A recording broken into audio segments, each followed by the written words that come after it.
तो हम बेसिकली ये डिस्कस कर रहे थे कि बैंक रिकन्सिलिएशन स्टेटमेंट ये सच में बहुत इंपॉर्टेंट चैप्टर है क्या, ये क्यों हमारे सिलेबस में है, हम ये क्यों सीख रहे हैं। इसके लिए तुम्हें सबसे पहले ये समझना पड़ेगा कि बैंक्स का इम्पोर्टेंस कितना है।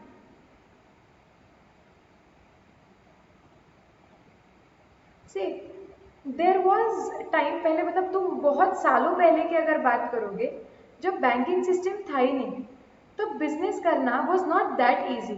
क्योंकि तुम अभी इमेजिन करो कि बैंक करके कोई इंस्टीट्यूशन है ही नहीं, तो उस केस में अभी कितने बड़े ट्रांजैक्शंस होते हैं।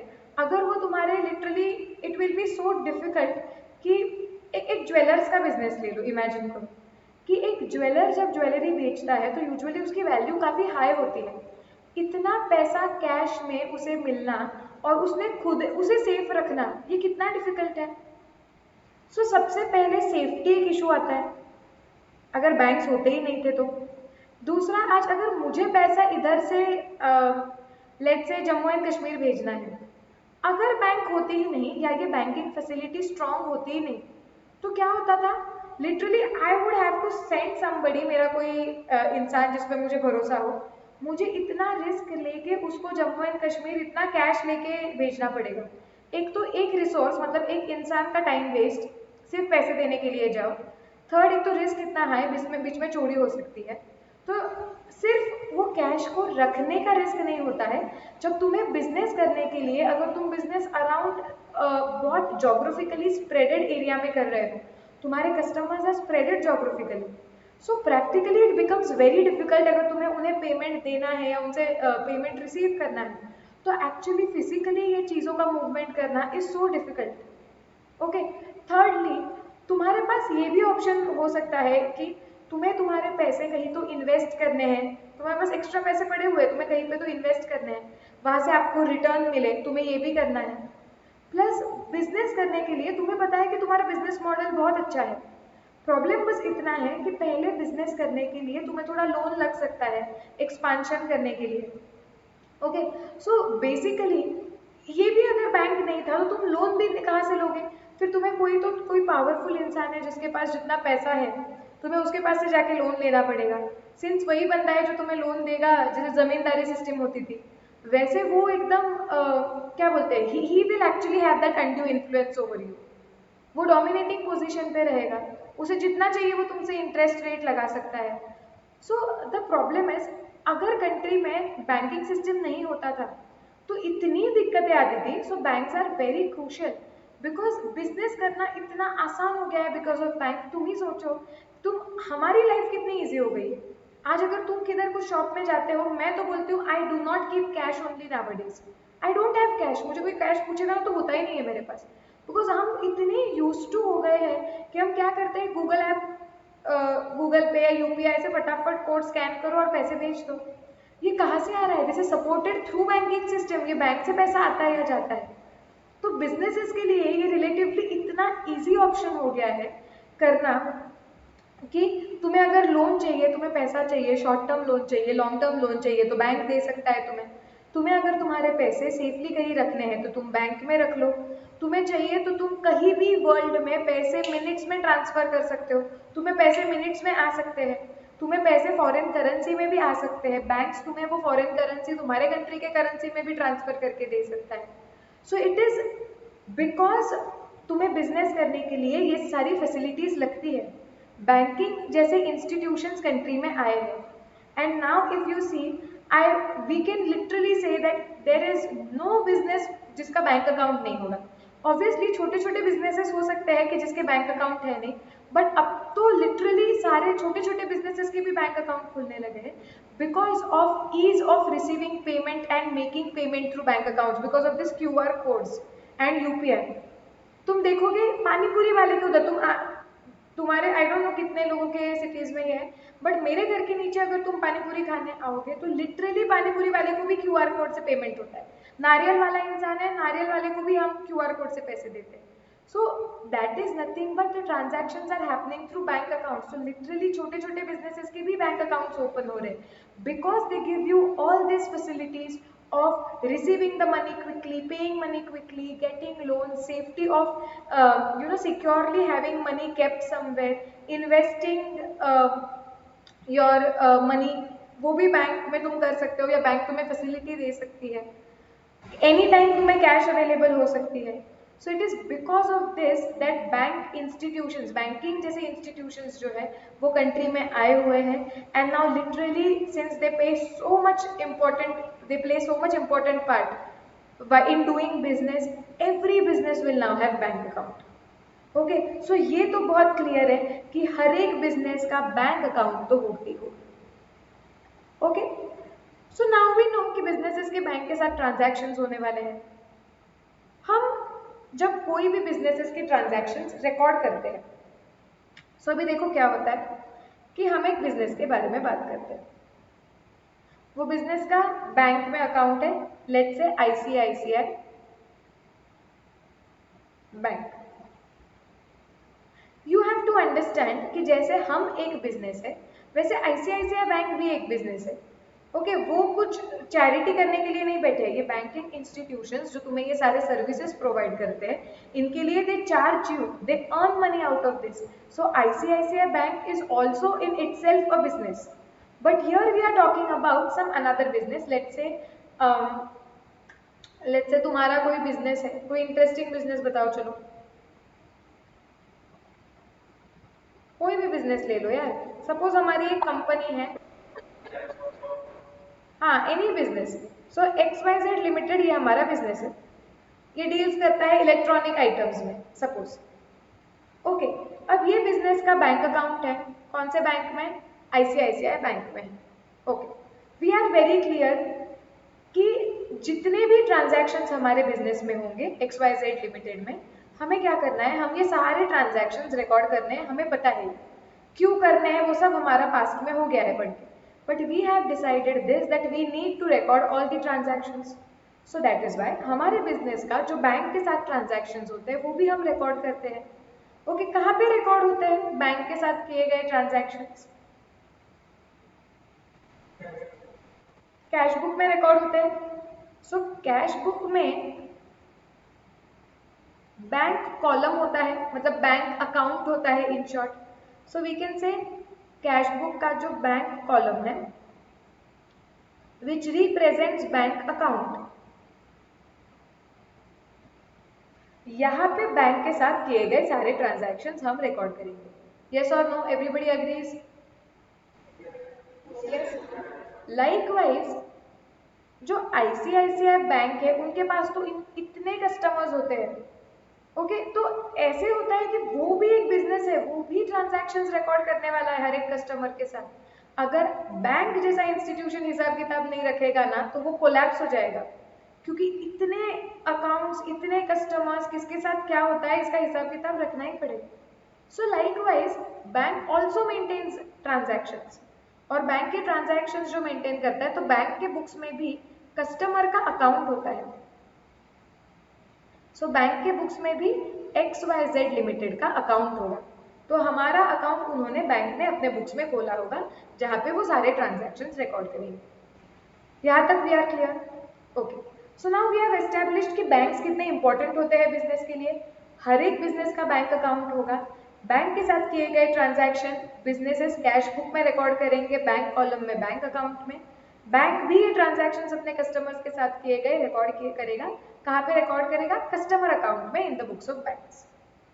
ओके, नाउ लेट्स सी कि ये कैसे ट्रांजैक्शंस रिकॉर्ड होते हैं, हम कैसे रिकॉर्ड करते हैं, बैंक कैसे रिकॉर्ड करता है, वो हम देखते हैं.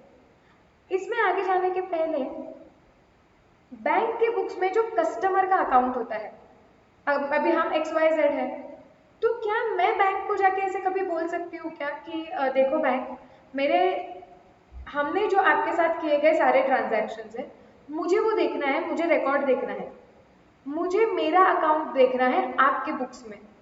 तो क्या बैंक मुझे ऐसा देगा क्या? Does bank gives record of customers account in its books? Bank के बुक्स में हमारा अकाउंट कैसे दिख रहा है, हमने बैंक के साथ क्या क्या ट्रांजैक्शंस किए हुए हैं, ये बैंक हमें देता है क्या? यस. कैसे देता है, क्या बोलते हैं उसे? Passbook, that is correct. तुमने पासबुक के बारे में कभी सुना है क्या? देखिए passbook,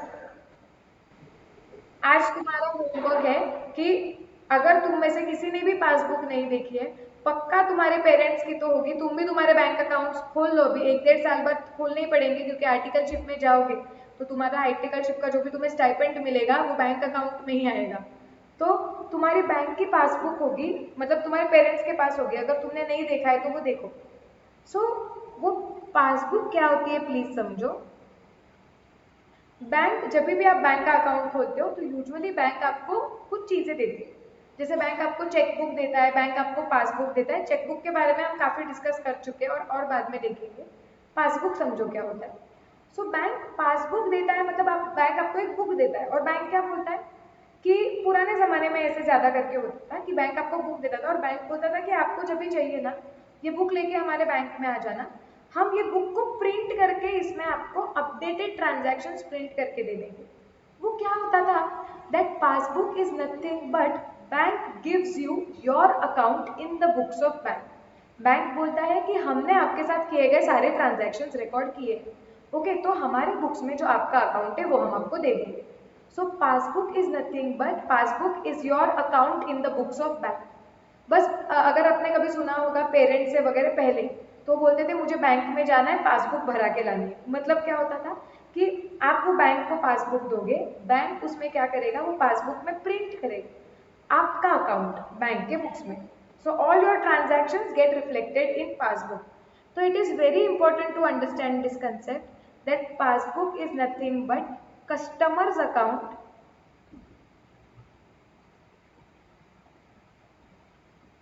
in the books of bank. Now you have to understand कि प्रैक्टिकली अभी पासबुक भराने के लिए कोई नहीं जाता है, ठीक है। मैंने पासबुक का मेरे मुंह भी नहीं देखा है। When I remember when I was in articleship, कभी तो एक बार मैं, मेरा जो बैंक अकाउंट था उसका पासबुक भराने गई थी। उसके बाद तो मैं जीवन में कभी पास, मैंने, आई डोंट इवन रिमेंबर कि मैं लास्ट टाइम बैंक में कब गई थी। मैं पिछले 3-4 साल में बैंक गई नहीं हूँ, लेकिन मैं डेली बैंक के साथ ट्रांजैक्शन करती हूँ, लिटरली डेली। अगर अभी मुझे चाहिए पासबुक तो मैं बैंक में नहीं जाऊंगी, क्यों? क्योंकि because now there are apps. Okay, I like to show you something. देखो, अभी तुम्हें उल्टा दिखेगा, मिरर इमेज दिखेगा। सो सी, ऐसे आईसीआईसीआई, आई डोंट नो ये दिख रहा है क्या, क्या मिरर इमेज आ रही है? लाइट रिफ्लेक्ट हो रहा है ना। हाँ, अब शायद से दिखेगा, देखो। सो सी, दिस इज माई ऐप। यहाँ पे वो क्या बोलता है, enter login pin. So this is this is the app through which I can totally handle my bank account. Okay, और यहाँ पे नीचे फिंगरप्रिंट का मार्क है, तो मैं कभी पिन नहीं एंटर करती हूँ। मैंने सिक्योरिटी पर्पस के लिए, अगर मैं मेरा फिंगरप्रिंट डाल देती हूँ तो अब ये ओपन हो जाता है। यहाँ पे डिटेल्स आ जाते हैं, मेरा बैंक अकाउंट नंबर है वो, किसी को पैसे भेजने हैं तो भेज दो, लिख लो नंबर। एंड देन, हाँ, नहीं, दूसरे दूसरे तुम्हें कोई भेजने हैं तो भेज सकते हो, कोई दिक्कत नहीं है मुझे। हाँ, ये होता है, एक्चुअली ये होता है। सो एक्चुअली इतना इजीली बैंक अकाउंट नंबर नहीं दिखाना चाहिए, मैं बाद में वीडियो में ब्लर कर दूंगी इसको। ओके, अब ये जो ऐप है, ये ऐप में बहुत सारे ऑप्शन होते हैं। जैसे फंड ट्रांसफर होता है, वैसे वहाँ पे एक ऑप्शन पासबुक का भी होता है। तो तुम वहाँ पे अगर सेटिंग्स में जाओगे तो तुम्हें, सी इफ यू सी, अब मेरा बैंक अकाउंट नंबर नहीं दिख रहा है, ठीक है। यहाँ पे देखो ऑप्शंस है, दिख रहे हैं क्या तुम लोगों को? सो यहाँ ऑप्शन है, देखो, अप्लाई नाउ के नीचे there is option of passbook. So I can directly go to that passbook वाला, आई कैन क्लिक और मुझे मेरा पासबुक मिल जाता है, मतलब मुझे मेरे सारे ट्रांजैक्शंस की डिटेल्स मिल जाते हैं। उसका बैलेंस मुझे नहीं दिखाना है तुम लोगों को, बट ये वापस राइट, हाँ, सी। सो वो डेबिट क्रेडिट वगैरह ऐसे अमाउंट्स वहाँ पे दिखते हैं। सो दिस इज वेरी सिंपल ना। अभी क्लिक पे पासबुक मिलता है, बट सिंस फिजिकली पासबुक नहीं है, इसका मतलब कस्टमर्स को पासबुक की ज़रूरत नहीं है या पासबुक होता ही नहीं है, ऐसे नहीं है। पासबुक है क्योंकि हर एक कस्टमर को जानना होता है कि मेरे क्या क्या ट्रांजैक्शंस हुए बैंक के साथ। So bank still provides my account in the books of bank, but how now through apps. यहाँ पे पैसे ट्रांसफर भी ऐप्स थ्रू होते हैं। आपने कभी IMPS किया है क्या? कभी यूज किए हैं ये फैसिलिटीज?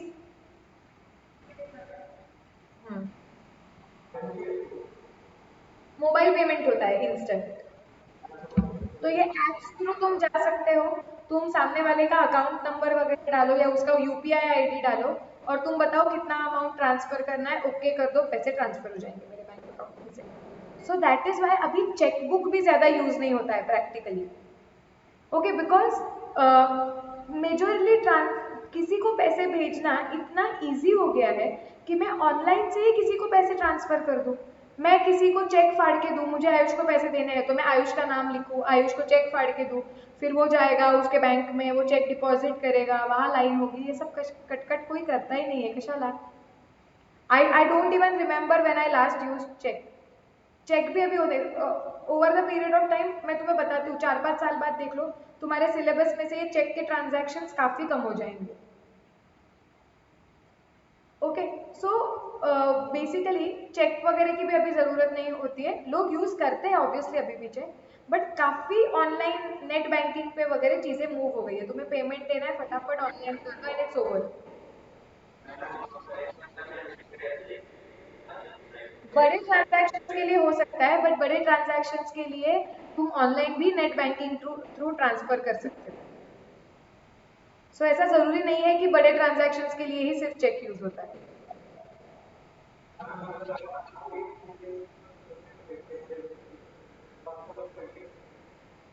हाँ, मैं देती हूँ ना, सबको 1-1 रुपए का चेक देती हूँ, जाके डिपॉजिट कराओ। तुमने क्या बोला है, तुम्हें बैंकिंग प्रोसेस सीखनी है, तो 1 रुपए हो या 1 लाख रुपए हो, क्या फर्क पड़ता है, प्रोसेस तो सेम ही रहेगी।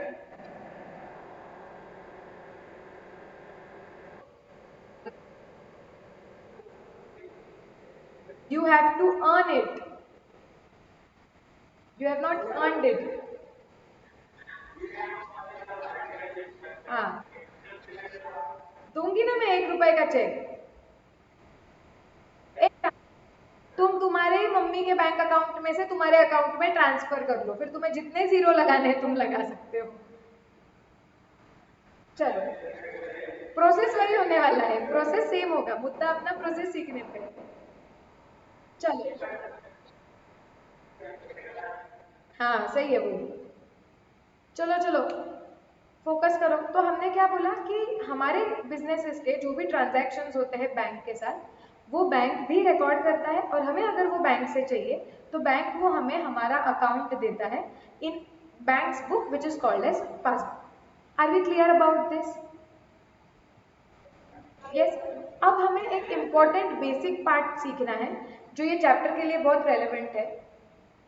तो कुछ बेसिक सीखने हैं। पहले हम कुछ ट्रांजैक्शंस देखेंगे कि वो ट्रांजैक्शंस कैश बुक में कैसे दिखते हैं और वो ट्रांजैक्शंस पासबुक में कैसे दिखते हैं। ठीक है, नाउ लेट्स से एक ट्रांजैक्शन ले लेते हैं, दैट चेक डिपॉजिटेड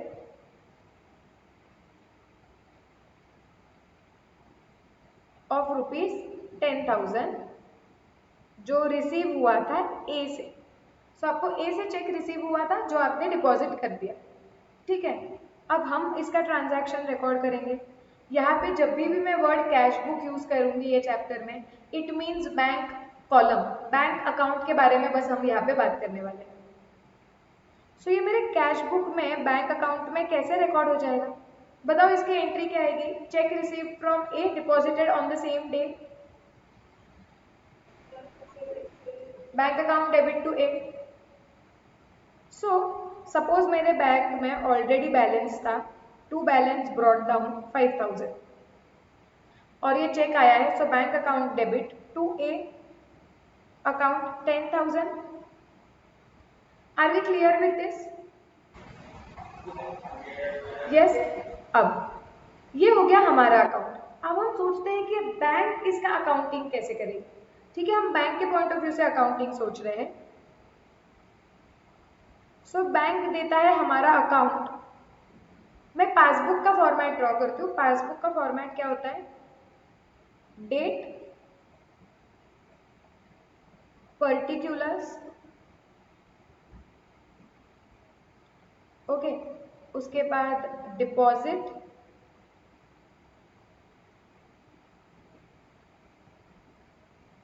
विड्रॉवल,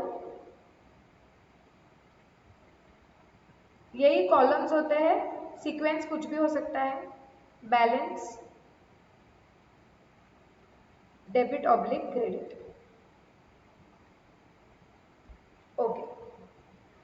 तो बैंक बोलेगा कि बैंक में भी दिखेगा पहले कि balance brought down, okay. Now first you have to understand कि बैंक के बुक में क्या दिखेगा? बाय बैलेंस ब्रॉट डाउन ना। क्यों? क्योंकि बैंक क्या बोल रहा है कि बैंक के पास ऑलरेडी मेरे कितने पैसे, 5,000 रुपए। बैंक बोल रहा है कि ये पैसे मुझे कस्टमर को पेएबल है, क्योंकि ये कस्टमर के पैसे है मेरे अकाउंट, मेरे पास। कस्टमर आके कभी भी लेके जा सकता है। So that is why bank के लिए हम क्रेडिटर हैं। सो बैंक के बुक्स में हमारा अकाउंट जो है दैट इज XYZ, उसके क्रेडिट साइड पे आएगा by balance brought down, that is 5,000। So this is credit. Are we clear about this? Yes. अब अज्यूम करते हैं कि जिस दिन तुमने बैंक के पास चेक दे दिया 10,000 रुपए का, इमीडिएटली बैंक ने वो 10,000 रुपए ए के बैंक से तुम्हारा लेके आया है बैंक। सो बैंक के पास चेक आया, वो ए के बैंक के पास गया, 10,000 तुम्हारे लेके आया। तो बैंक अपने बुक्स में एंट्री क्या मारेगा? तुम बैंक को ऐसे सोचो, तो बैंक के पास कैश आई हुई है, सो कैश अकाउंट डेबिट। लेकिन बैंक क्या बोल रहा है कि ये कैश तो मेरी नहीं है, ये कैश मुझे XYZ को पे कर देनी पड़ेगी, सो क्रेडिट द क्रेडिटर। तो बैंक के बुक्स में एंट्री आई जब चेक वो कलेक्ट करके लेके आया कि cash account debit to XYZ account. Focus एकदम हाई रखो, ये बहुत इंपॉर्टेंट चीज है। So that is 10,000। सो XYZ अकाउंट के क्रेडिट साइड पे जाके लिखा जाएगा बाय, पर्टिकुलर्स कॉलम कॉमन है, जैसे पेटी कैश में होता था वैसे पर्टिकुलर्स कॉलम कॉमन है। बाय कैश अकाउंट, डिपॉजिट हुआ है 10,000। So deposit column actually reflects credit side, okay. तो मेरा बैलेंस कितना हो जाएगा अभी? 15,000 which is credit. Entry clear है क्या? Yes, okay. ये एंट्रीज मैंने क्यों मारी? मैंने मेरे बुक में एंट्री क्या मारी थी? Bank account debit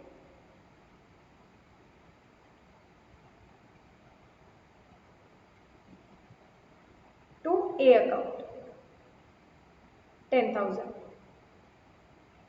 so you have to understand one thing. ये पूरे का मॉरल क्या है?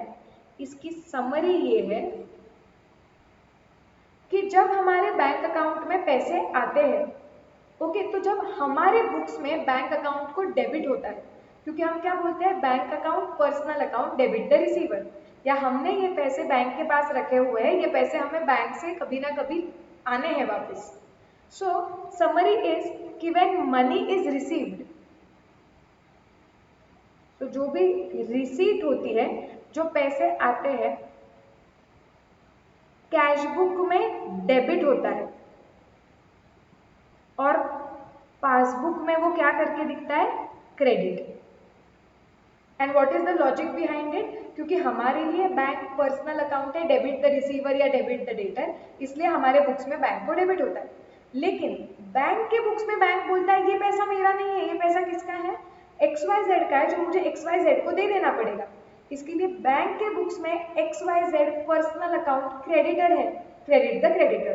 तो जब पैसे आते हैं, इसलिए देखो, आप अगर आपको मैसेज जब आता है, जब आपके बैंक अकाउंट में पैसे आते हैं, तो आपको मैसेज आता है बैंक से कि this much amount has been credited in your account.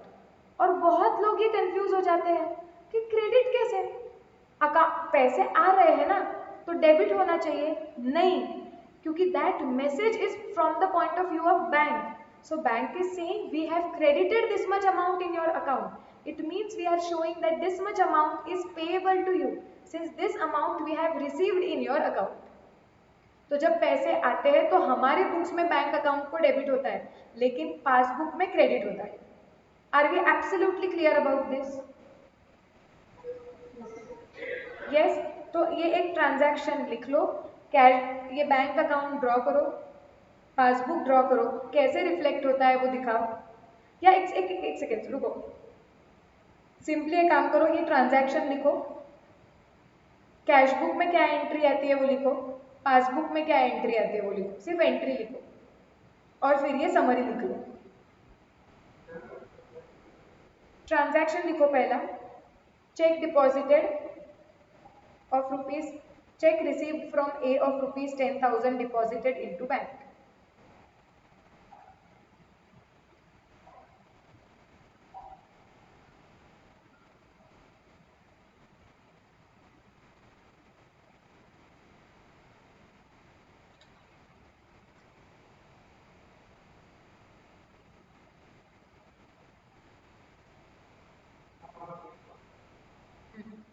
अब कैश बुक में उसकी एंट्री क्या आएगी वो लिखो और पासबुक में एंट्री क्या आएगी वो लिखो.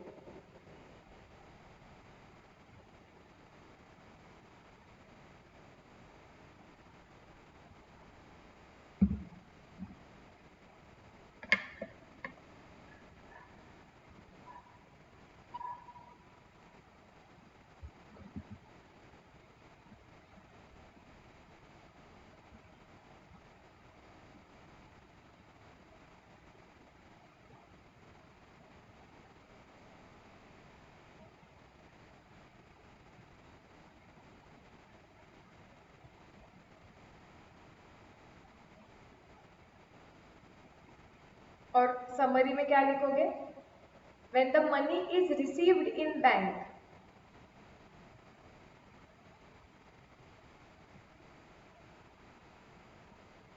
दो कॉलम्स बनाओ, मतलब ऐसे स्केल वगैरह से मत करो, और लिखो कैश बुक में होता है डेबिट और पासबुक में होता है क्रेडिट.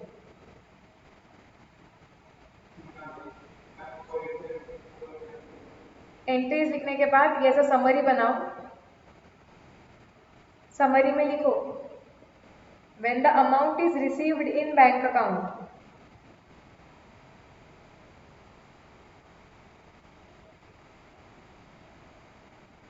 और ऐसे ही लिखो जैसे मैंने लिखा है, कैश बुक में होता है डेबिट, पासबुक में होता है क्रेडिट.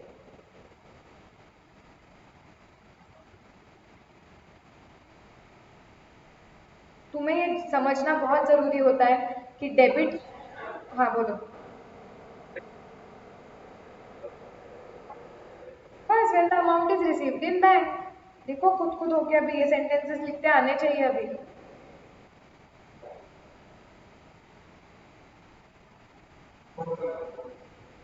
हो गया. अब वो समरी में और एक लाइन छोड़ देना,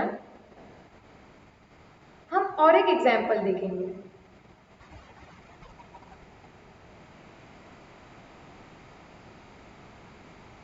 एक example, cheque issued to P ₹7,000. हमने 7,000 का चेक इशू किया, उसकी एंट्री पहले हम कैश बुक में मारेंगे. ये मेरा कैश बुक है, बैंक कॉलम. धनश्री बताओ एंट्री क्या आएगी इसकी?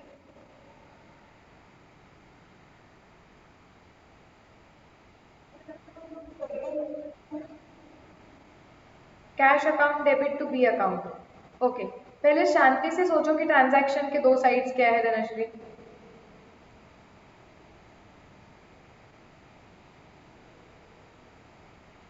जर्नल एंट्री कैसे मारने सिखाया है मैंने. ट्रांजैक्शंस के दो साइड्स क्या है? What are the two aspects? We have issued the cheque, मतलब हमारे बिजनेस में से पैसे जा रहे हैं ना बैंक में से. हाँ, तो क्या एंट्री आएगी? बिजनेस में से बैंक में से पैसे जाने वाले हैं, उसके बदले में क्या हो रहा है? B is the receiver. B का पे, हमें जो बी को पैसे देने थे वो कम हो गए, अभी पेएबल कम हो गया, तो एंट्री क्या आएगी?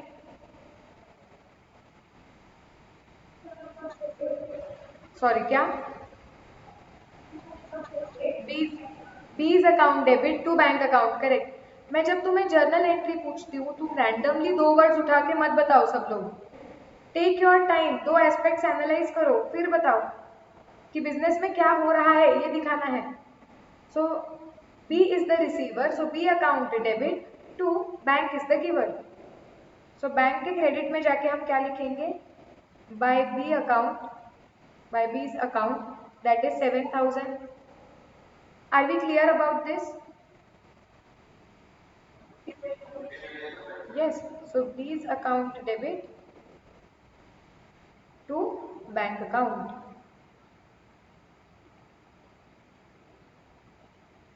7,000। ओके, अब बैंक के पॉइंट ऑफ व्यू से सोचते हैं कि बैंक इसकी एंट्री क्या मानेगा। बैंक में मैंने चेक इशू कर दिया है, और अज्यूम करो बैंक से पेमेंट भी चला गया, मतलब सामने वाले ने तुरंत वो चेक के पैसे ले लिए, मेरे बैंक में दे दिए। तो बैंक के पॉइंट ऑफ व्यू से एंट्री क्या आएगी? अगर मैं बैंक हूं तो मेरी तो कैश बाहर चली गई, क्योंकि मुझे सामने वाले को कैश देनी पड़ी। सो मैंने बोला cash is going out to cash account. लेकिन ये जो मेरी कैश गई है, ये बैंक बोलेगा ये मेरा खर्चा थोड़ी है, मेरा एक्सपेंस तो है ही नहीं है, ये मैं किसके अकाउंट में से निकाल दूंगा? ये मैं कस्टमर के अकाउंट में से वसूल कर दूंगा। ओके, तो उसने वो डेबिट किसको करता है? XYZ account debit. Okay, debit the debtor, bank बोलेगा ये पैसे मुझे XYZ से लेने हैं, तो मैं XYZ को डेबिट कर दूंगा। मेरे से कैश गई, but I am suppose to take this from XYZ, ये मेरा खर्चा नहीं था, तो XYZ अकाउंट को डेबिट हो गया 7,000। पहले एंट्री क्लियर है क्या? यस। ये प्रेजेंट कैसे होगा? देखो पासबुक में, पासबुक में ऐसे दिखेगा, एंट्री क्या आ गई है? XYZ account debit to cash account, तो XYZ के डेबिट साइड पे लिखा जाएगा टू कैश अकाउंट। विड्रॉवल मतलब डेबिट होता है। कितना गया? 7,000। अब मेरे पास ऑलरेडी 15,000 था, उसमें से 7,000 चला गया, तो मेरे बैंक में बैलेंस कितना बचा? 8,000, जो क्रेडिट है, क्योंकि मेरे बैंक में अभी भी पैसा है ना, इसके लिए वो क्रेडिट बैलेंस है, क्योंकि उतना पैसा बैंक को मुझे देना है। Are we clear about this? Yes, ये लिख लो अपने बुक्स में। सेकेंड ट्रांजैक्शन क्या, दोबारा बताओ। ठीक, पासबुक में एंट्री।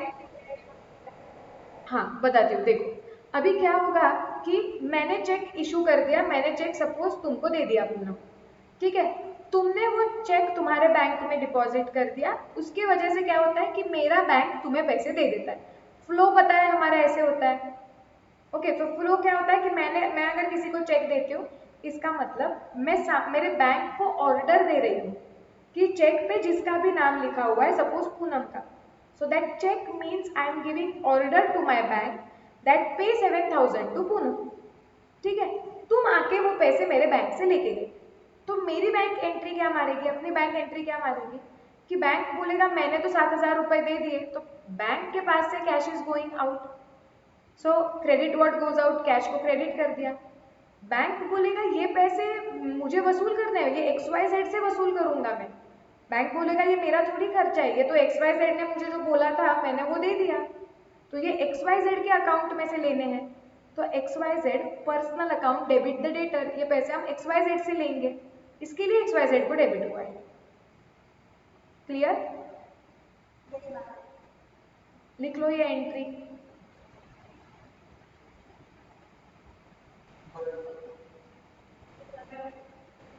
डन। तो अभी समरी में हम क्या बोल सकते हैं कि अगर हम बैंक में से हमारे पैसे जा रहा है, ओके, तो हमारे बुक्स में bank credit the giver, bank को क्रेडिट होता है क्योंकि बैंक अकाउंट में से पैसे जा रहे हैं, तो क्या बोलते हैं? When the money is going out, so when there is payments, cash book में क्या होता है, क्रेडिट बैंक अकाउंट को। लेकिन पासबुक में क्या दिखता है, अगर हमारे बैंक में से पैसे जा रहे हैं तो पासबुक में डेबिट दिखता है। क्यों? क्योंकि पासबुक क्या है, बैंक के बुक्स में हमारा अकाउंट, और जब हमारे बैंक में से पैसे मतलब जब बैंक हमारे बिहाफ पे पैसे दे रहा है तो बैंक हमारे अकाउंट को क्या करता है, डेबिट। यहाँ पे एंट्री में था XYZ अकाउंट डेबिट, क्योंकि बैंक बोलता है कि मैं तुम्हारे बैंक अकाउंट में से ये पैसे निकाल लूंगा, तुमसे ये वसूलेबल है क्योंकि, ठीक है। तो जब बैंक में से पैसे जाते हैं तो पासबुक में दिखता है debit. Are we absolutely clear about this? लिखो ये आज के आज तुम्हें रिवाइज करना है। Again repetitively I am saying, मैं जो बोलती हूँ अगर तुमने वो रेगुलरली किया, आई कैन गारंटी तुम्हारे अकाउंट्स में अच्छे मिलेंगे। सो आज तुम्हें क्या करना है, ये जो पूरा प्रोसेस था वो तुम्हें खुद को एक्सप्लेन करना है और तुम्हें समझा है कि देखना है और ये रिवाइज करना है। चलो मैं खुद एक बार अभी रिवाइज करवा के देती हूँ कि बेसिकली क्या होता है कि बैंक बहुत इंपॉर्टेंट है। हर एक बिजनेस के बैंक के पास अकाउंट होते हैं।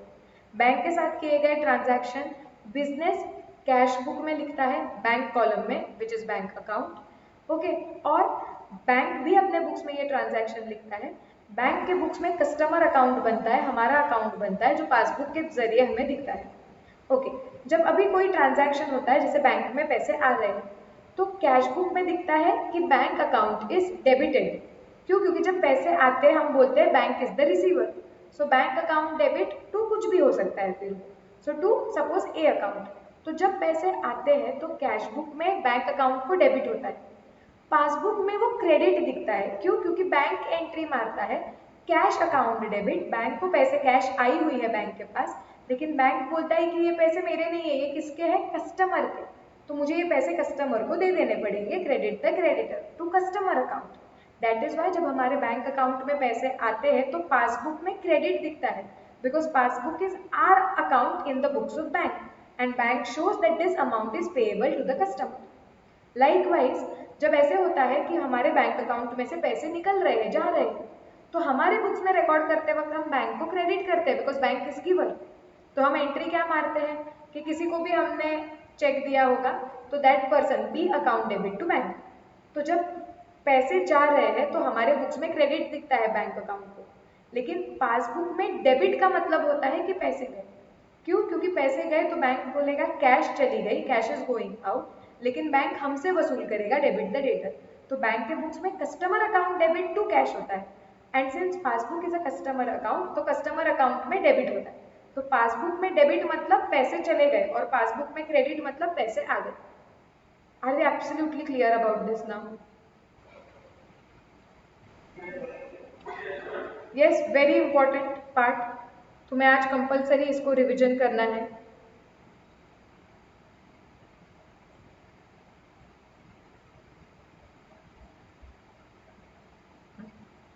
चलो, तो ये तो हो गया बेसिक वाला मुद्दा।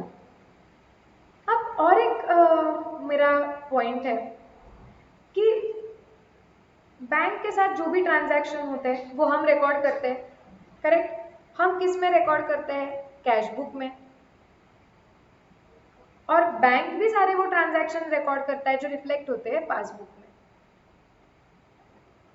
सो लॉजिकली स्पीकिंग अगर एक ट्रांजैक्शन है, ओके, कुछ ट्रांजैक्शंस है जो मैं भी रिकॉर्ड करती हूँ और बैंक भी रिकॉर्ड करता है, सो मुझे ये बताओ आइडियली कैश बुक में जो बैंक बैलेंस दिखता है और पासबुक में भी जो बैलेंस दिखता है ये सेम होना चाहिए ना?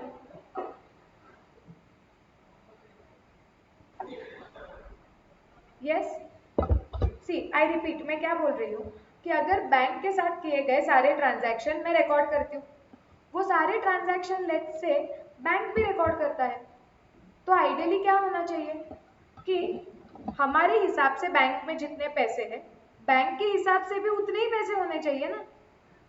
तो हमारे हिसाब से जो बैंक का बैलेंस है और बैंक के हिसाब से जो पैसे कस्टमर को देने हैं वो सेम ही होने चाहिए, यस और no? Yes.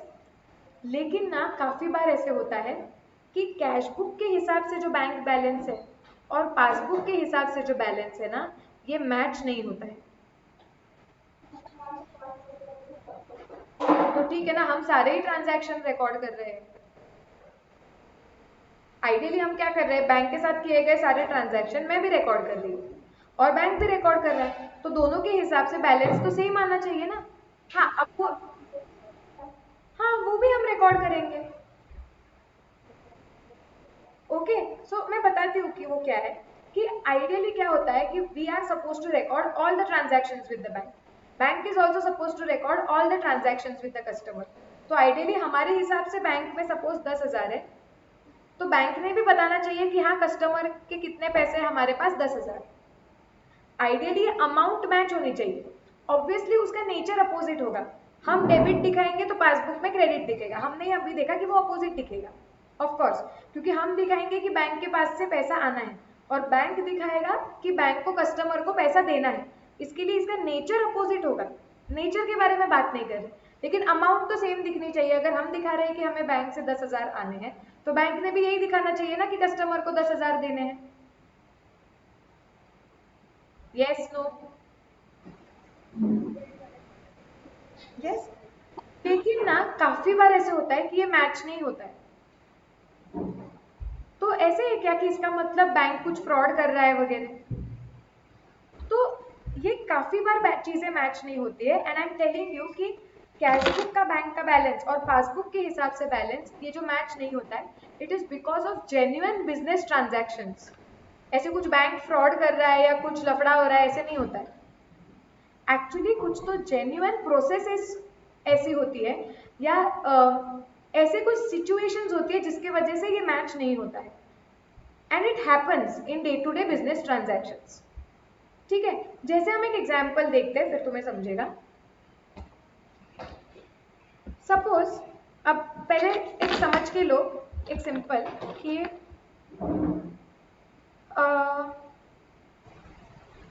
So let's say मुझे आयुष को पैसे लेट्स से देने हैं। रुको मैं एक एग्जाम्पल फॉर्मुलेट कर देती हूँ। चलो, या फिर हम एग्जाम्पल में, चलो मेरा ये तो करना। Suppose Ayush was suppose to pay me 1,000 rupees. ठीक है, तो मैं मेरे बुक्स में क्या दिखाती हूँ, मेरे बुक्स में दिखेगा कि मुझे आयुष से पैसे आने हैं। आयुष इस पर्सनल अकाउंट, अगर मुझे उससे पैसे आने होंगे तो आयुष के अकाउंट को डेबिट बैलेंस होगा, डेबिट द डेटर। तो मेरे बुक्स में आयुष के अकाउंट को दिख रहा है 1,000 रुपीज का डेबिट। ओके, लाइकवाइज आयुष भी तो रिकॉर्ड मेंटेन करता है, तो आयुष बोल रहा है कि मुझे मैम को 1,000 रुपीज देने हैं। ओके, तो personal account credit the creditor.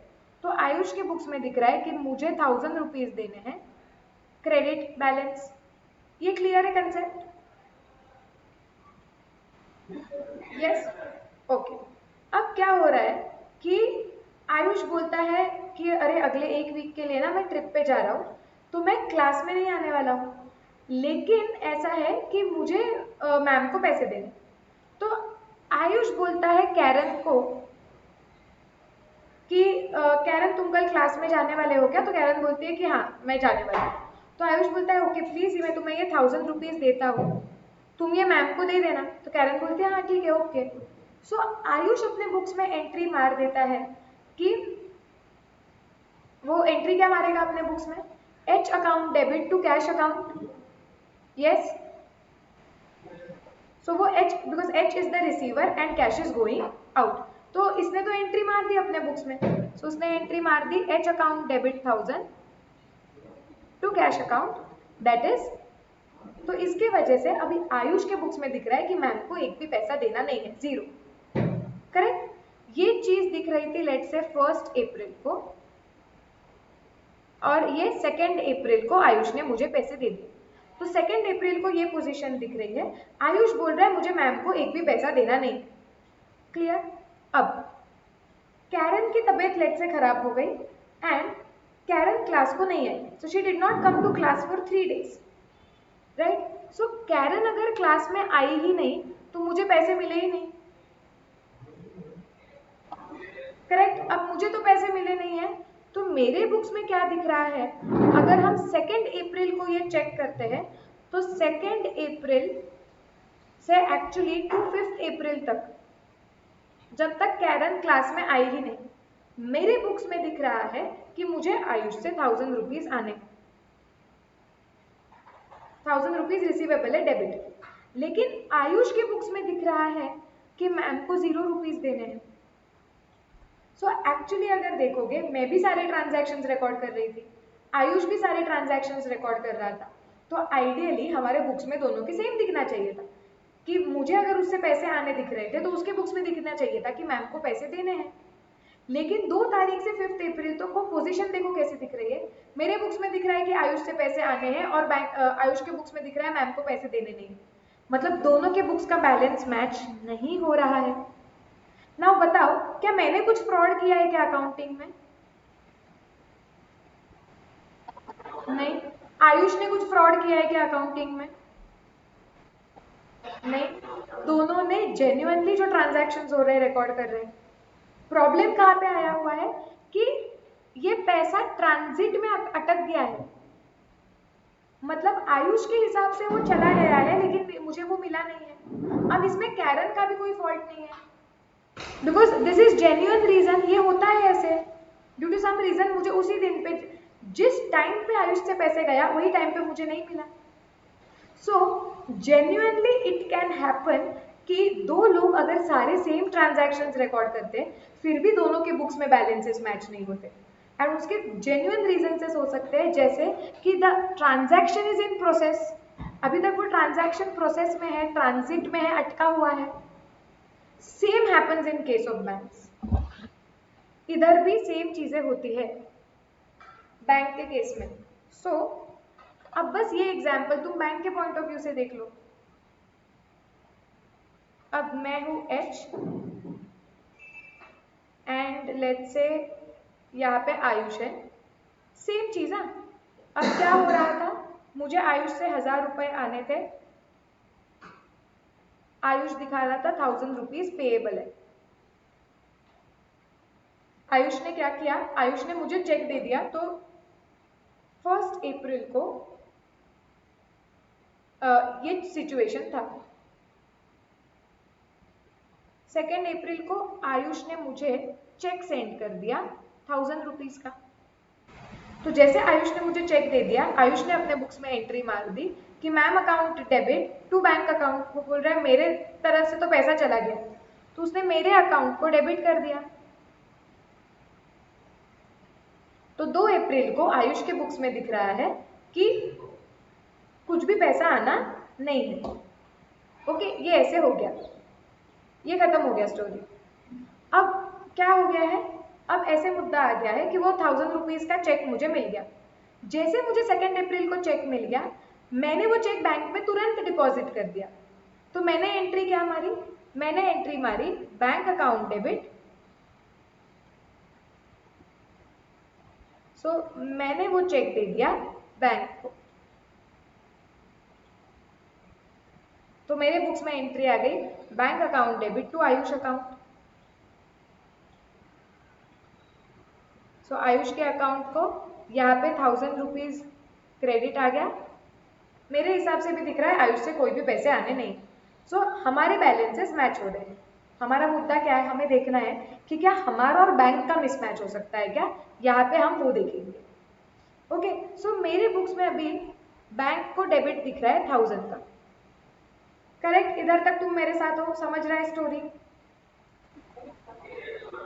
Yes, bank में मैंने वो चेक डिपॉजिट कर दिया। कब डिपॉजिट किया, this is the position on April 2।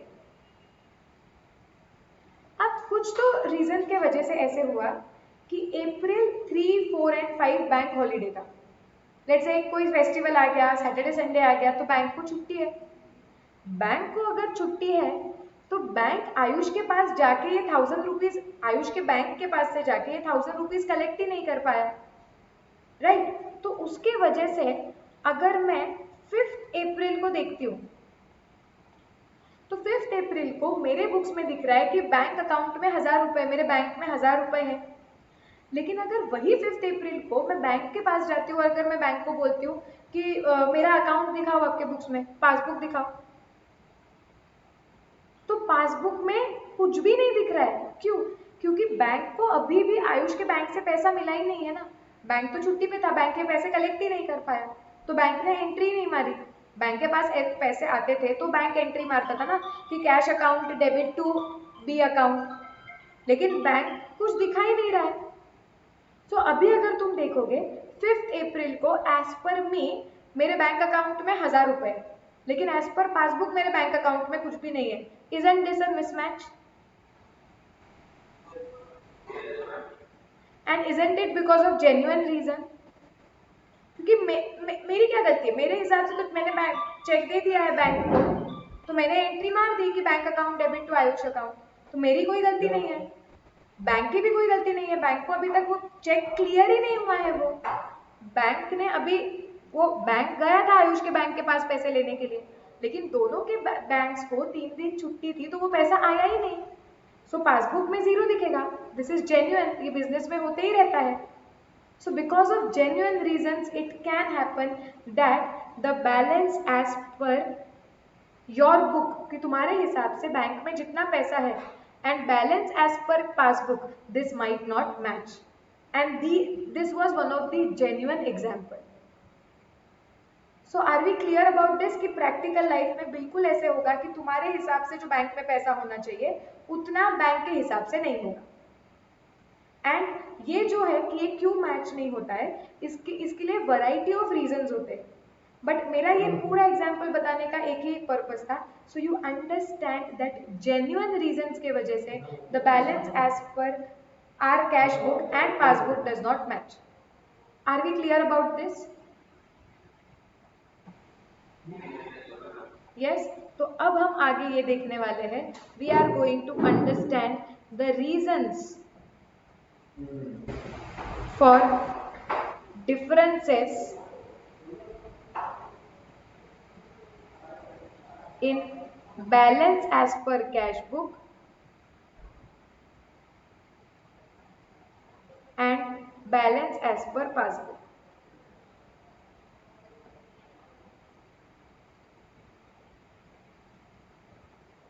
Okay, तो अब हम रीजंस पहले स्टडी करेंगे। तो अब तक हमने स्टडी क्या किया कि आइडियली हम ट्रांजैक्शन कैश बुक में मेंटेन करते हैं, बैंक का पासबुक में दिखेगा। आइडियल सिनेरियो में ये दोनों मैच होने चाहिए, लेकिन मैंने अभी तुम्हें एक एग्जांपल देख के मतलब दिखाया कि प्रैक्टिकल लाइफ में ये मैच क्यों नहीं हो सकते। अब हमें ये देखना है कि कौन से रीजंस ऐसे हैं जिसके वजह से कैश बुक का, कौन से ऐसे रीजंस है जिसके वजह से कैश बुक और पासबुक का बैलेंस मैच नहीं होता है। Okay, what we'll do is we'll take 10 minutes break, okay, and then we'll continue, फिर हम ये reasons पढ़ते हैं, ठीक है?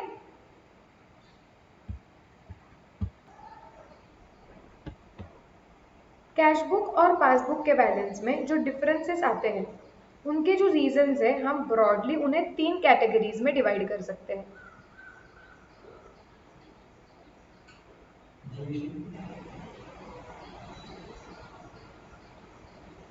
Okay, first is timing difference,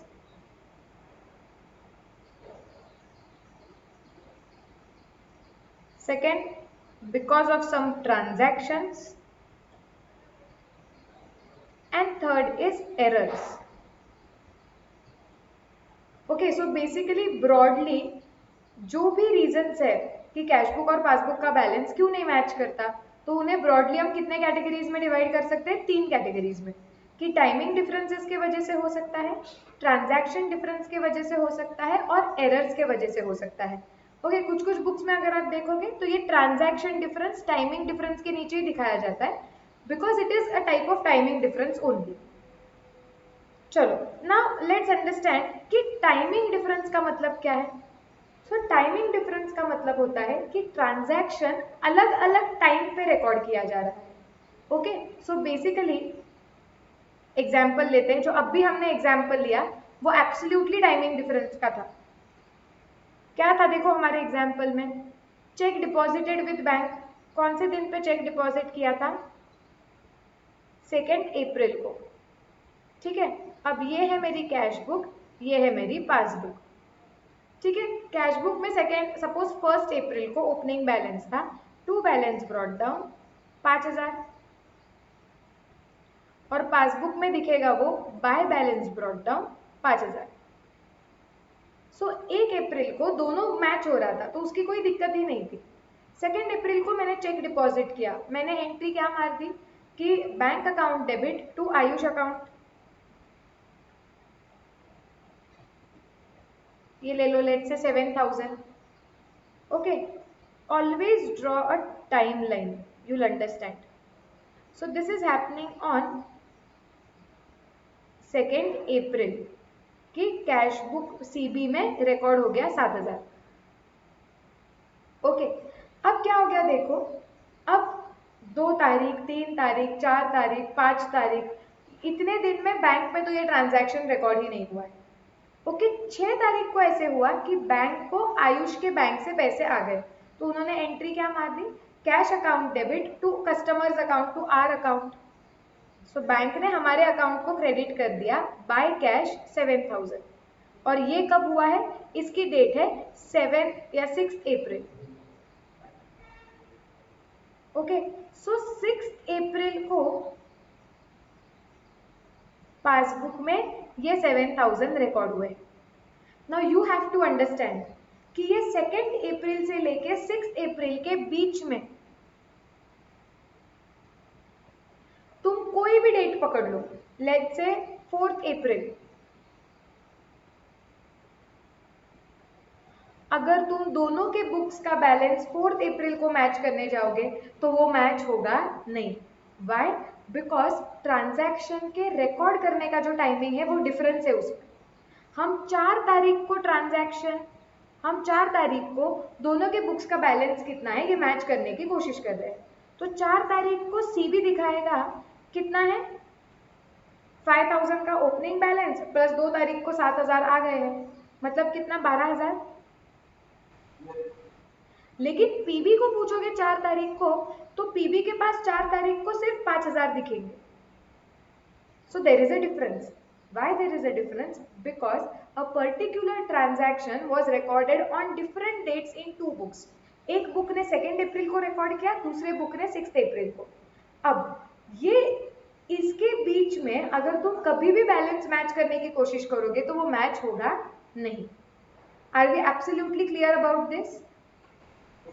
सो ये एग्जाम्पल क्या हो गया, this reason is cheque deposited, तो चेक डिपॉजिट कर दिया, कैश बुक ने एंट्री मार दी, बट नॉट क्लियर्ड, लेकिन ये क्लियर ही नहीं हुआ है।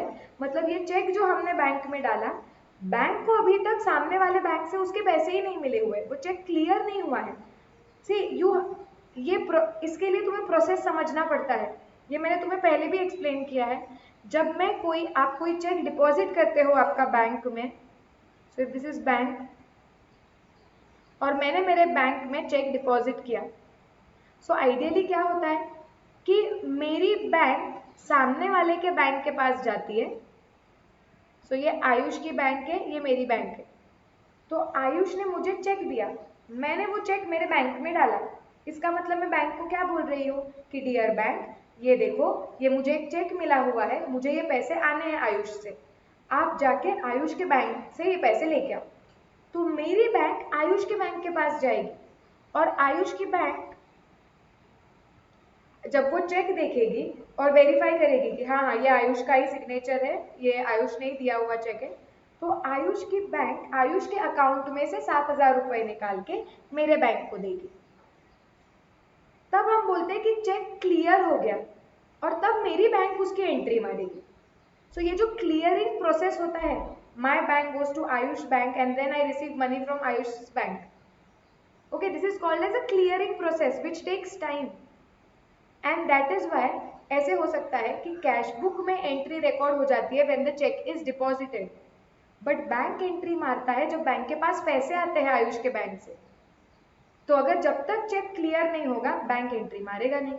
अब इसके बीच में तुम कभी भी बैलेंस मैच करने जाओगे तो it will not match. So this is cheque deposited but not clear. Are we clear about this? समझाइए। यस, किसी को कोई डाउट? ओके, सो तुम ये जो चार्ट बनाओ और चार्ट में टाइमिंग डिफरेंस में पहला लिखो चेक डिपॉजिटेड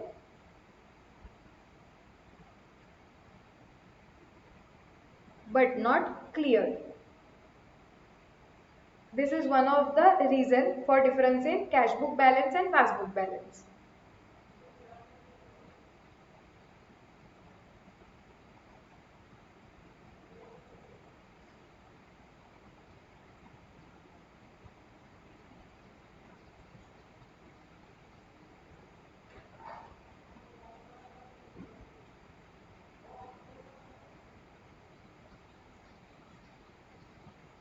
हो गया लिख के?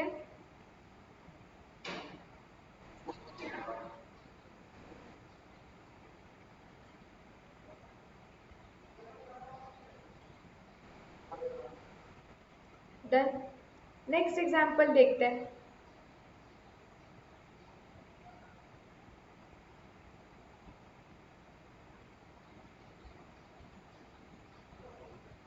Check issued but not presented. Okay, अब ये क्या हो रहा है देखो। सो सपोज ये मेरा बिजनेस है और मुझे पैसे देने थे धनश्री को, ठीक है। तो ये मेरी कैश बुक है, सीबी है, ये पीबी है, पासबुक। अब ऑलरेडी मेरे कैश बुक में 5,000 रुपए थे, तो मेरे कैश बुक में बैलेंस ब्रॉट डाउन 5,000 का दिख रहा है, पासबुक में बैलेंस दिख रहा है 5,000 का। यहाँ तक हमारा सब चीजें मैच हो रही थी। Again this was let's say on 1st April and this was also 1st April। हाँ, अब क्या हुआ, मुझे धनश्री को लेट्स से 2,000 रुपीज देने थे, तो मैंने एक चेक बनाया 2,000 का जो धनश्री को दे दिया। जैसे मैंने धनश्री को चेक दे दिया, मैंने एंट्री मार दूंगी मैं मेरे बुक्स में। क्या एंट्री मारूंगी मैं? Dhanashree account debit to bank account, तो मेरे बैंक अकाउंट के क्रेडिट में आ जाएगा by Dhanashree, that is 2,000। Correct? ये हो गया 2nd April को। नाउ धनश्री ने सोचा कि अरे 2,000 का चेक है ना, हम डालेंगे। मुझे बताओ एक चेक वैलिड कितने मंथ्स के लिए होता है? 3 मंथ्स के लिए। करेक्ट। सो एक चेक वैलिड होता है 3 मंथ्स के बाद, तो धनश्री के पास टाइम है 3 महीने का। 3 महीने में वो कभी भी ये चेक उसके बैंक में डिपॉजिट कर सकती है। तो धनश्री को 2nd April को ये चेक मिला और वो भूल गई इसके बारे में। सो अराउंड 15th April को धनश्री ने ये चेक डिपॉजिट किया उसके बैंक में। जब धनश्री वो चेक अपने बैंक में डिपॉजिट करेगी, फिर उसकी बैंक मेरे बैंक के पास पैसा डिमांड करने आएगी और फिर मेरी बैंक पैसा देगी। तो 15 तारीख तक तो मेरे बैंक ने पैसे ही नहीं दिए। 15th April को मेरे बैंक ने एंट्री मारी कि मेरा account customers account debit to cash account 2,000, but this happened on 15th April। Now if you see, अगर हम टाइम स्पैन लेते हैं 1st April से लेके 15th April का, तो यहाँ पे क्या हो गया? 2nd April को ऐसे हो गया था कि कैश बुक के हिसाब से बैलेंस कितना दिख रहा है? 3,000। 2nd April को चेक चला गया तो कैश बुक दिखा रहा है अब हमारे पास पैसे कितने? 3,000। लेकिन पासबुक ने ये एंट्री 15 April तक मारी ही नहीं है। So cash book recorded here, CB recorded here, PB recorded here. अब अगर तुम 2 April से लेके 15 April तक कभी भी बैलेंस मैच करने जाओगे तो ये होगा ही नहीं, क्योंकि सीबी बोलेगा मुझसे 3,000 रुपए चले गए, 2,000 रुपए चले गए, मेरे पास मेरे हिसाब से बैंक में 3,000 होने चाहिए, और बैंक बोलेगा 15 तारीख तक कि अरे आपके 5,000 रुपए है हमारे पास, क्योंकि बैंक ने तो 15 तारीख को एंट्री मारी ना, जब बैंक ने एक्चुअली पैसे दिए तभी। तो again timing difference, we have recorded the transaction on 2nd April, bank is recording the transaction on 15th April। इसके बीच में अगर तुम कभी भी बैलेंस मैच करने जाओगे लेट्स से 10th April को, तो बैलेंस मैच ही नहीं होगा, क्योंकि ट्रांजैक्शन एक बुक में रिकॉर्ड हो गया है। 10 अप्रैल तक ट्रांजैक्शन एक ही बुक में रिकॉर्ड हुआ है, दूसरे बुक में रिकॉर्ड ही नहीं हुआ। सो इसके बीच में तुम कभी भी मैच करने जाओगे, so there will be difference. Are we clear about this? Yes. So timing difference क्या बताता है? चेक जो है cheque issued but not presented, कि जब चेक इशू होता है कैश बुक वाला एंट्री मार लेता है, लेकिन जब तक वो चेक प्रेजेंट नहीं होता है, सामने वाला बंदा पैसे लेने के लिए नहीं आता है, तब तक पासबुक में से पैसे नहीं जाते। सो इसके बीच में अगर तुम कभी भी बैलेंस मैच करने की कोशिश करोगे तो बैलेंस मैच नहीं होगा। So my second timing difference है, क्या हो, क्यों हो सकता है timing difference? when check is deposited, sorry, when the check is issued but not presented.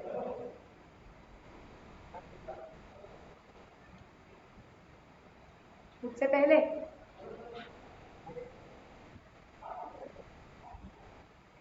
हो गया सबका लिख के? ये दोनों क्लियर है? यस। चलो अब जाते हैं ट्रांजैक्शंस वाले डिफरेंसेस पे। ओके, और क्या हो सकता है? सी, ऐसे होता है कि कुछ कुछ ट्रांजैक्शंस ना, जैसे पूनम स्टार्टिंग में एग्जांपल दे रही थी, वो अभी यहाँ पे हम यूज करेंगे। कुछ ट्रांजैक्शंस ऐसे होते हैं जो यूजुअली बैंक के साइड से स्टार्ट होते हैं और इसके लिए वो ट्रांजैक्शंस बैंक रिकॉर्ड कर देता है, बट हमें उसके बारे में पता नहीं चलता है। जब तक हम पासबुक लेके नहीं आएंगे तब तक हमें पता नहीं चलेगा कि कुछ कुछ ट्रांजैक्शंस बैंक के साइड से हो गए हैं खुद होके। तो जब तक हमें पता नहीं चलेगा हम उसकी एंट्री नहीं मारेंगे।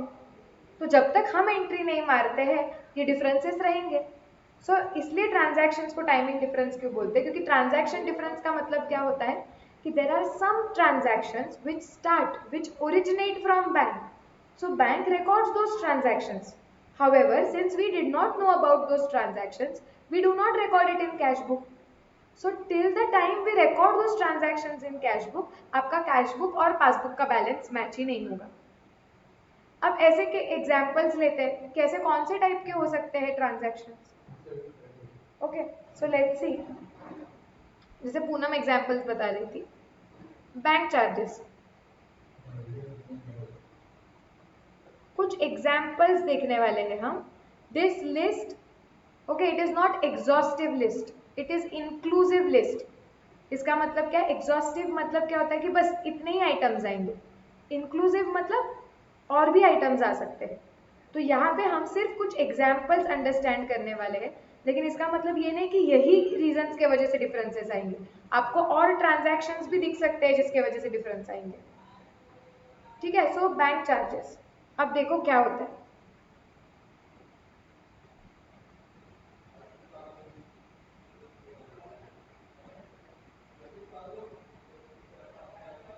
सो अगेन सीबी था, पीबी था।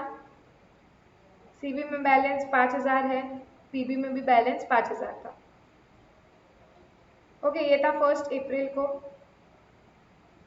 उसके बाद 10 अप्रैल को बैंक ने क्या कर दिया? सो बैंक ने 10 अप्रैल को बोला कि हम आपको इतनी सर्विस प्रोवाइड करते हैं, so obviously we are going to take charges from you. तो बैंक ने चार्जेस कैलकुलेट कर दिए और डायरेक्टली अपने साइड पे बैंक में से निकाल भी लिए वो चार्जेस। ओके, अज्यूम करो 50 रुपीज। तो बैंक उसकी एंट्री क्या मारेगा? बैंक हमारे अकाउंट में से निकालेगा, तो एंट्री आएगी कस्टमर अकाउंट डेबिट। कस्टमर में से के पास से लेने हैं ये, so customer account debit to bank charges account. Bank के लिए बैंक चार्जेस इनकम है, इसके लिए बैंक के लिए बैंक चार्जेस को credit all incomes and gain से क्रेडिट हुआ। सो बैंक ने एंट्री क्या मारी? कस्टमर अकाउंट डेबिट, कि कस्टमर से ये पैसा वसूल कर लो, ओके, टू बैंक चार्जेस। सो हमारे अकाउंट में पासबुक में डेबिट हो गया 50 रुपीज। ये एंट्री क्लियर है क्या? और डेबिट कैसे हुआ वो भी क्लियर है?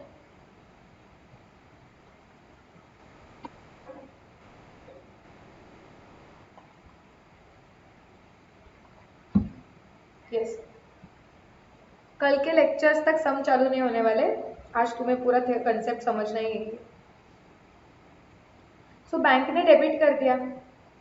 अब ये हो गया 10 अप्रैल को। नो दिस कि बैंक ने डायरेक्टली 50 रुपए निकाल दिए, हमें समझा ही नहीं। हम बैंक के पास पासबुक लेने के लिए गए ऑन लेट्स से 30th अप्रैल। सो 30 अप्रैल को हमारे बुक्स के हिसाब से तो बैलेंस 5000 दिखेगा, लेकिन 30 अप्रैल को जब पासबुक देखने जाओगे तो तुम्हारा बैलेंस कितना दिखेगा? 4950। Now this is not matching because there was a transaction which was directly initiated by the bank and recorded by the bank. Since we did not know about it, we did not record it in cash book. Okay, so अभी अगर तुम देखोगे 10th अप्रैल से लेके 30 अप्रैल तक, इसके बीच में तुम कभी भी तुम्हारा बैलेंस मैच करने जाओगे तो वो होगा नहीं। क्यों? क्योंकि 10th अप्रैल पे पासबुक ने रिकॉर्ड कर दिया है और 30 अप्रैल के बाद कैश बुक रिकॉर्ड करेगा जब उसको पता चलेगा कि हाँ भाई ये हुआ है। तो अगेन इसके बीच में क्या होने वाला है? इसके बीच में तुम कभी भी बैलेंस मैच करने जाओगे तो मैच होगा नहीं, बिकॉज ट्रांजैक्शन एक बुक में रिकॉर्ड हुआ है, दूसरे बुक में हुआ नहीं। तो जब तक दूसरे बुक में रिकॉर्ड नहीं होता तब तक कैश बुक और पासबुक में डिफरेंस दिखता ही रहेगा। Clear? Yes? Okay, next example. ऐसे और कौन से हो सकते हैं? Okay, interest by bank. अब तुम्हें ऑटोमेटिक समझने लगेगा, अब आई विल नॉट राइट। सी, हमारे पैसे होते हैं बैंक के पास, तो लाइकवाइज जैसे बैंक हमें चार्जेस लेती है हमसे, वैसे बैंक हमें इंटरेस्ट भी देता है हमारे पैसों के लिए। तो बैंक ने अपने एंड पे क्या कर दिया? बैंक ने अपने एंड पे इंटरेस्ट कैलकुलेट कर दिया और हमारे बैंक अकाउंट में डाल दिया। करेक्ट?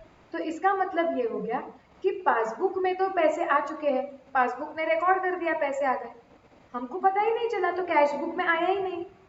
तो जब तक हम ये एंट्री नहीं मारते तब तक पासबुक में पैसा ज्यादा दिखेगा और कैश बुक में पैसा कम दिखते रहेगा। यस और नो? यस? तुम अभी कोई एग्जाम्पल दोगे? और कैसे क्या एग्जाम्पल हो सकते हैं? ऐसे कौन से ट्रांजैक्शन होंगे जो डायरेक्टली बैंक ने रिकॉर्ड किए होंगे और हमें नहीं पता चले?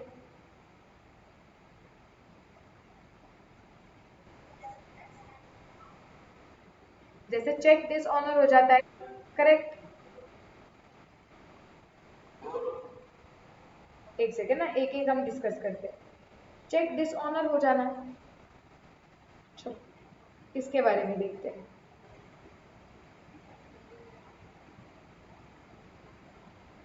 तो ये कैश बुक है, पासबुक है, ये 5000 है, ये 5000 है। मैंने चेक डिपॉजिट कर दिया, तो मैंने एंट्री मार दी bank account debit to customer जिसने भी मुझे चेक दिया होगा। तो आ गया यहाँ पे लेट्स से चेक था 6000 का। अब दो चीजें हो सकती है, बैंक जाता है सामने वाले के पास और सामने वाला बंदा पैसा ही नहीं देता है, चेक डिसऑनर हो जाता है, वो या तो उसकी साइन मैच नहीं कर रही है या फिर उसके बैंक अकाउंट में इनफ पैसा ही नहीं है, इसके लिए वो नहीं देता है पैसे, तो चेक डिसऑनर हो गया। तो पासबुक में एंट्री आई ही नहीं और हमें समझा ही नहीं कि चेक डिसऑनर हो गया है, क्योंकि बैंक को पता चला चेक डिसऑनर हो गया और उन्होंने एंट्री मारी नहीं और हमें बताया ही नहीं। तो अगर ऐसे हो गया तो कैसे आ जाएगा वापस? कैश बुक में तो पैसे आए हुए दिख रहे हैं लेकिन पासबुक में पैसे आए ही नहीं है, तो again this can be a reason for mismatch. Yes?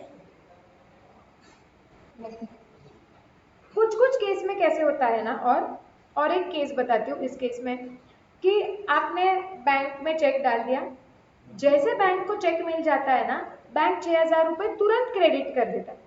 कुछ कुछ बैंक ऐसे पॉलिसी करते हैं कि तुरंत वो 6000 रुपये क्रेडिट कर देते हैं, और फिर ऐसे होता है बाद में, तो अभी कोई डिफरेंस नहीं रहेगा देखो, क्योंकि हमने भी 6000 रुपये आ गए ऐसे दिखाया, बैंक ने भी 6000 रुपये आ गए ऐसे दिखाया।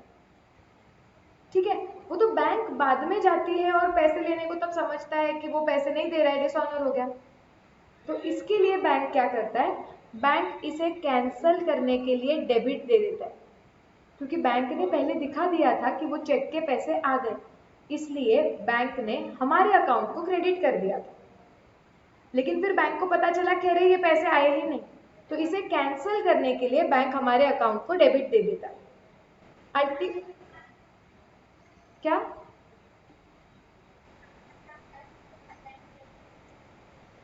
हाँ हाँ हाँ, तो वो कैंसिल हो गया ना।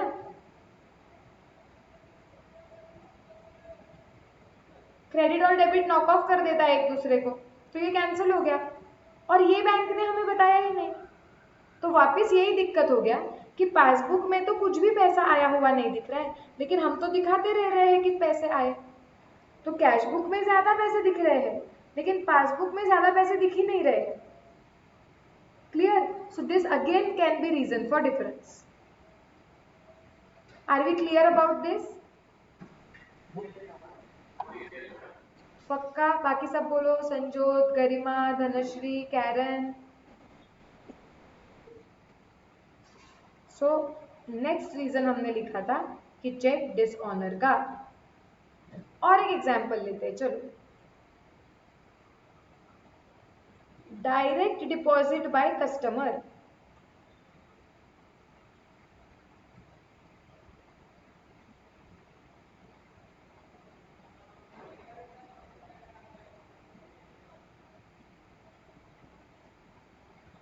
इसमें क्या हो गया, सपोज मुझे गरिमा से पैसे आने थे, गरिमा ने डायरेक्टली ऑनलाइन ट्रांसफर कर दिया, मेरे बैंक में पैसे आ गए। मेरे बैंक में पैसे आ गए तो पासबुक ने क्रेडिट कर दिया, पासबुक ने दिखा दिया कि मेरे बैंक में पैसे आए हैं, तो उनमें तो दिख रहा है कि मेरे पास पैसे आए हैं, लेकिन मुझे ये पता ही नहीं चला, इसका इंटीमेशन ही नहीं था, तो मेरे बुक्स में दिख ही नहीं रहा है पैसे आए हैं। Again a reason for difference, कि जब तक मुझे ये पता नहीं चलता है और जब तक मैं एंट्री नहीं मारती हूँ, तब तक पासबुक में ज्यादा ही पैसा दिखता रहेगा और कैश बुक में कम पैसा दिखता रहेगा, balance. So again this is one of the example. Then next, हाँ, सी अभी भी ऐसे होता है, मैं बताती हूँ कि क्या है, कि अभी जब भी तुम्हारे कस्टमर डायरेक्टली बैंक में पैसा डालते हैं, अनडाउटेडली तुम्हें मैसेज आते हैं, ऐसे नहीं, बट तुम बिजनेस के पॉइंट ऑफ व्यू से सोचो ना। बिजनेस में हमारे जैसा नहीं होता है कि हमारा सेविंग्स अकाउंट है तो किसी से पैसे आए तो मैसेज आए तो हमें तुरंत ये होता है। बैंक में इतने ट्रांजैक्शंस होते रहते हैं बिजनेसेस के केस में, कि कंटिन्यूसली बहुत सारा क्रेडिट डेबिट के मैसेजेस आते ही रहेंगे बिजनेस के कोई नंबर पे। अब या तो तुम्हें ऐसे करना पड़ेगा कि अकाउंट्स डिपार्टमेंट के एक इंसान को बोलना पड़ेगा कि तुम रोज ये मैसेजेस चेक करते जाओ और एंट्री मारते जाओ। तो इसकी जगह पे एक्चुअली अकाउंट्स डिपार्टमेंट ज्यादा क्या करता है ना, इट इज बेटर कि वो हर 2 दिन में, हर 3 दिन में, ऑनलाइन ही अभी बैंक स्टेटमेंट मिलता है ना, तो वो लोग बिल्कुल ऐसे कर सकते हैं कि एवरी 2 डेज 3 डेज अगर उन्हें बहुत सारा डायरेक्ट पेमेंट आ रहा है तो वो डायरेक्टली एवरी 2-3 डेज वेबसाइट पे से जाके बैंक स्टेटमेंट निकाल लेता है, और उसमें जो भी ट्रांजैक्शन ऐसे हुए हैं जो डायरेक्टली बैंक के एंड से हुए हमें पता नहीं थे, तो फिर बाद में एक साथ एक दिन पे वो स्टेटमेंट लेके बैठता है और फटाफट एंट्री मार देता है। This is what usually happens, और तब तक डिफरेंस रहेगा फिर ये। सबको क्लियर? यस। चलो नेक्स्ट, थोड़ा हटा देती हूँ वरना मेरे चार्ट में जगह नहीं बचेगी।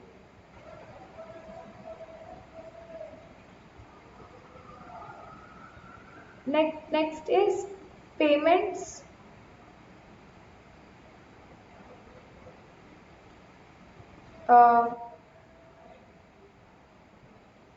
Payments against standing instructions.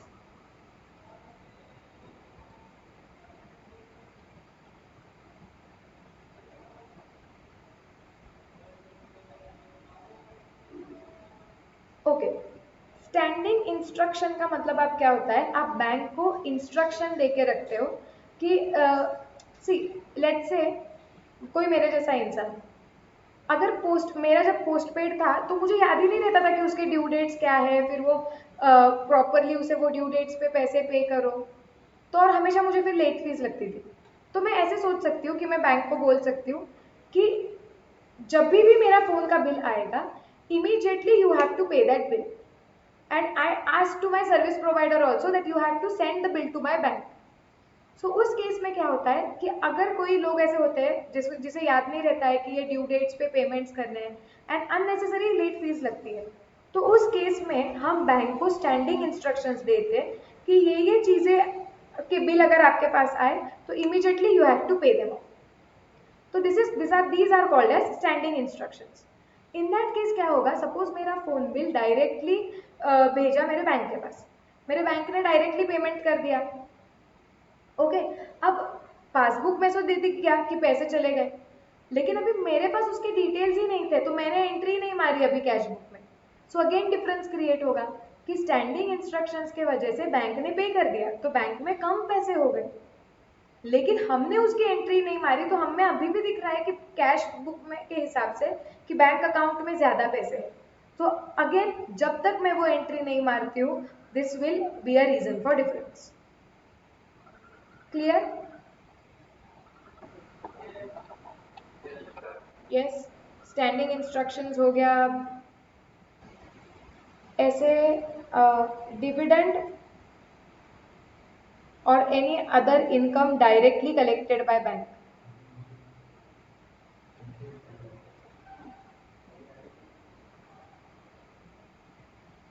ऐसे में इनकम केस में भी बोल सकती हूँ, जैसे अगर मेरे पास कोई कंपनी का शेयर है तो मुझे वो शेयर पे डिविडेंड मिल सकता है। डिविडेंड का मतलब होता है जब कोई कंपनी अपने ओनर्स को प्रॉफिट बांटती है, that is called as dividend. So what is dividend? It is distribution of profits by the company. तो अभी एक कंपनी है, वो कंपनी ने, मैं वो कंपनी की ओनर हूँ, जितना शेयर रहेगा उतना परसेंटेज ओनर रहूंगी मैं। तो वो कंपनी ने उनका प्रॉफिट बांटा है, ओनर को डिस्ट्रीब्यूट किया है, तो मैं ओनर हूँ, मुझे वो डिविडेंड मिला। मैंने बोला था कि मेरा डिविडेंड डायरेक्टली बैंक में डिपॉजिट होना चाहिए, तो वो डायरेक्टली बैंक अकाउंट में चला गया और डिपॉजिट हो गया, तो पासबुक वाले ने एंट्री मार दी, ओके। तो पासबुक में दिख गया कि पैसे आ गए। मुझे बताओ पासबुक में डेबिट हुआ होगा या क्रेडिट हुआ होगा? क्रेडिट, क्योंकि पैसे आए हैं, बैंक ने एंट्री क्या मारी होगी? Cash account debit to customer. So क्या हो गया, पासबुक में पैसे आए हुए दिख रहे हैं, ज्यादा दिख रहे हैं, लेकिन मैंने तो एंट्री मारी नहीं, मुझे समझा नहीं है डायरेक्टली पैसे आ गए हैं, सो मैंने नहीं मारी है एंट्री। तो अगेन जब तक मैं ये एंट्री नहीं मारती हूँ, कैश बुक के हिसाब से बैंक बैलेंस और पासबुक के हिसाब से बैंक बैलेंस मैच नहीं होगा। So again, these all are genuine day-to-day things which happen because of which your balances do not match. हो गया ये? चलो इसमें और दो पॉइंट्स हम लेंगे एग्जाम्पल्स में। 7, डिस्काउंटेड बिल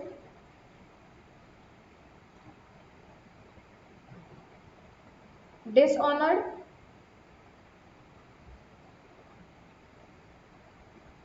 और डिस्काउंटेड बिल डिसऑनर्ड, और एक ले लो बिल सेंट फॉर कलेक्शन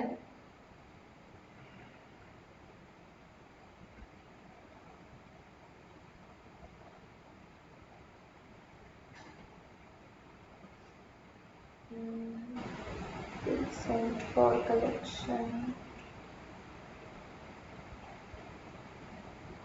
ठीक है इतना ही लिखो अभी। ये 7th और 8th पॉइंट लिख के रखो।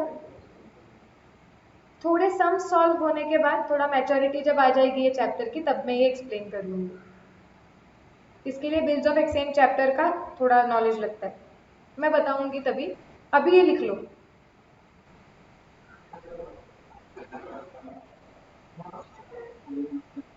क्या?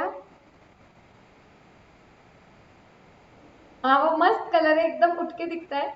सिर्फ प्रॉब्लम है कभी कभी ये पेन ना एकदम थिक लिखने लगता है, तो वो और डेंजर दिखता है। हाँ, सर ब्लैक बैकग्राउंड रखते हैं ना? क्योंकि ना वो तो अच्छा नहीं दिखता है, ब्लैक बैकग्राउंड व्हाइट लिखा तो नोटबुक जैसे लगता है। सर हाँ, तो सर हमेशा शाम को ब्लैक करते, सुबह में व्हाइट कर देते। हम बोल लेंगे इस पे ग्रुप पे कि कौन सा बेटर दिखता है, व्हाइट या ब्लैक।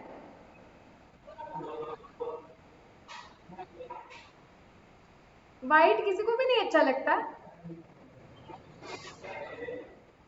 व्हाइट इज, आज आज टेलीग्राम ग्रुप पे अपने पोल क्रिएट करेंगे अब, चलो। Which colour green is better?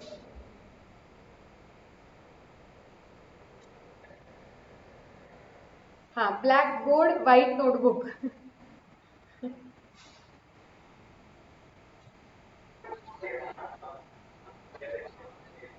हाँ, लेकिन ये नोटबुक है एक्चुअली, मतलब जाने दो।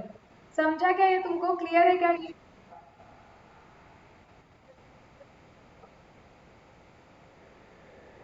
हाँ, कुछ नहीं बोल सकते, फैक्ट है वो। देखो उधर ऊपर हेडिंग है उसको, हीनाज नोटबुक करके। ये देखो यहाँ पे।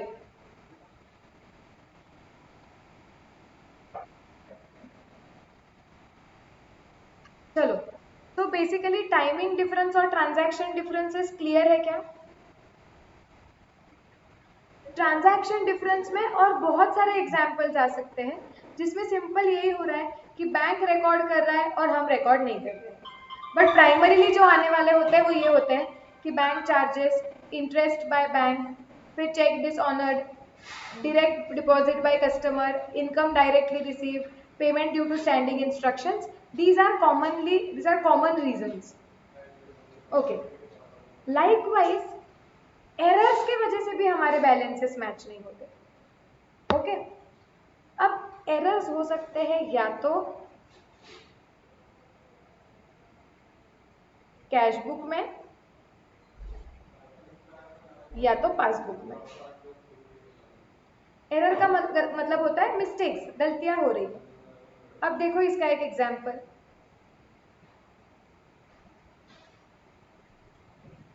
मुझे चेक मिला संजोत से, जो पहला मेरा ओपनिंग बैलेंस था 5,000 सीबीपीबी। संजोत ने मुझे चेक दिया लेट से 7,500 का। तो मैंने क्या बोला था, मैंने आयुष को अकाउंटेंट करके अपॉइंट किया था। मैंने आयुष को बोला था आयुष सारे ट्रांजैक्शंस बिजनेस के लिखने। तो आयुष ने बोला ठीक है। तो संजोत का चेक आया, उसने एंट्री मार दी, bank account debit to Sanjot, और उसने लिखा, हमेशा की तरह उसका ध्यान नहीं था, तो 7,500 की जगह पे उसने लिख दिया 750। और बैंक ने एक्चुअली, अभी बैंक तो जब ये पैसे लेके आएगा तो बैंक तो क्रेडिट करेगा पूरे 7,500। ओके। तो ऐसे हो जाता है कि जब आपका अकाउंटेंट एंट्री करते वक्त अगर कोई मिस्टेक कर देता है, जैसे एक मिस्टेक हो गया ये कि 7,500 का 750 लिख लिया, तो उस केस में जब तक आप वो गलती सुधारते नहीं हो, आपके बुक्स में और पासबुक के बुक्स में, मतलब पासबुक में, ये बैलेंस मैच ही नहीं होगा। क्योंकि आपके हिसाब से दिखते रहेगा कि आपके पास 5,750 है, और बैंक के हिसाब से दिखाएगा कि आपके पास 12,050 है। यार 12,500 एंड यार 5,750 ऐसे दिखता रहेगा। सो अगर आप कैश बुक में ट्रांजैक्शंस रिकॉर्ड करते वक्त एरर करोगे, तो obviously it can also be a reason for difference कि आपका बैलेंस और बैंक का बैलेंस मैच नहीं होगा। Are we clear? यस। इससे हम क्या सीखे कि आयुष जैसे लोगों को अकाउंटेंट नहीं रखना चाहिए। अब आयुष कुछ बोलेगा, अब जानबूझ के नहीं बोलेगा कि तुझे हम नई नौकरी देंगे आयुष। चलो, अब मुझे बताओ, क्या हमेशा गलती कैश बुक में ही हो सकती है क्या? Not necessary. पासबुक में भी, बैंक में भी जो लोग ट्रांजैक्शंस रिकॉर्ड करते हैं, ठीक है, काफ़ी चीज़ें हेवी कंप्यूटराइज सिस्टम से होती है, बट कुछ कुछ ट्रांजैक्शंस तो मैन्युअली ही होते हैं। तो ऐसे हो सकता है कि बैंक के साइड से भी गलती हो सकती है। जैसे बैंक के साइड से गलती क्या हो गई कि सीबी था 5,000, पीबी 5,000, अब बैंक में ऐसे हो गया कि बैंक के पास लेट से ए बी, या हमारा बिजनेस क्या है, XYZ नाम से दो अकाउंट्स है, ओके, सिर्फ स्लाइट चेंज है। तो उस केस में गलती से बैंक ऐसे कर सकता है कि किसी और का पेमेंट था, मतलब वो दूसरे XYZ का पेमेंट था, और बैंक ने वो पेमेंट मुझे डेबिट कर दिया। एंट्री मारते वक्त गलती से वो मेरे अकाउंट में हो गया। अभी अगेन, जब तक बैंक की गलती नहीं सुधारती है, क्या होने वाला है, मेरे और उनके बुक्स में डिफरेंस रहने ही वाला है।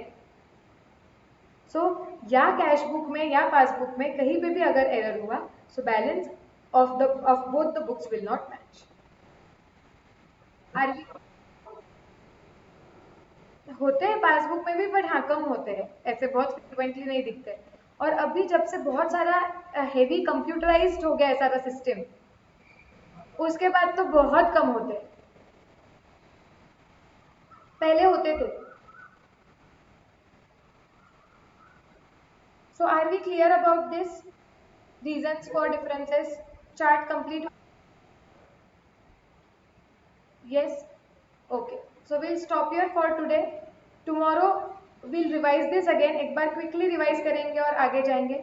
आज जितना किया है वो revise करके आना। Okay. So there is again no homework. Accounts में ऐसे ही होगा, जब तक चैप्टर ग्रिप नहीं पकड़ता है तब तक क्वेश्चंस नहीं आते हैं अकाउंट्स में, क्योंकि तब तक मेरा ही काम होता है पढ़ाना और हम क्लास में सॉल्व करते हैं। तो तब तक तुम रिवीजन करोगे अकाउंट्स का, और तुम्हें आरटीपी सॉल्व करनी है, ठीक है? हाँ,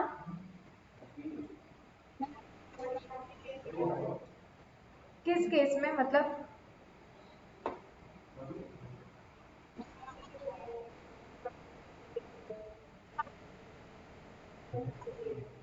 हाँ, तो बैंक आपको लोन देगा तो आप, मतलब आप, मुझे ये नहीं समझ रहा है कि तुमको बोलना क्या है। हम देखेंगे, हम ओवरड्राफ्ट वाले केसेस भी बहुत सारे देखने वाले हैं, लेकिन यहाँ पे ओवरड्राफ्ट का क्या तुम्हें नहीं समझा वो बताओ मुझे।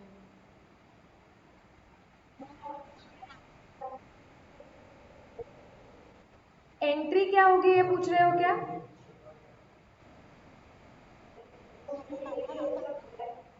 नहीं, बैंक जब आपको लोन देगा ना, तो आपको पता होगा ना आपने बैंक से लोन लिया हुआ है। सो यूजुअली जब बैंक लोन देता है तो डिले नहीं होता है रिकॉर्डिंग में, बिकॉज, हाँ,